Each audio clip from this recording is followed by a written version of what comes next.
अलिकति लगा न।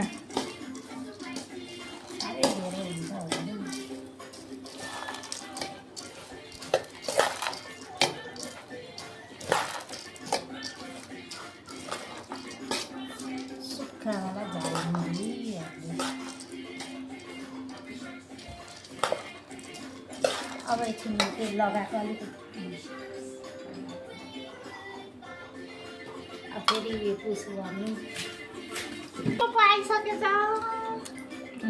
भयो नुन लागेछ यहाँ मुख थापेको कान्छ एकछिन न अहिले दिन्छु तिमीलाई पनि चटपटे। अब एकछिन तिमीलाई पनि म दिन्छु ल। म खा गरेको स्वाद अनुसार भनेर कस्तो मिठो खुसबु आएको छ है भुटेको चामल भुटेको। आमा यसलाई पिरो भयो कि के भयो नि? यत्रो छैन ऊ चटपटे खाने अरे नि उसको चटपटे। यहाँ चाहिँ यत्रो सानो त चटपटे खान्छ। घरेलु हो मेटै हो नि त।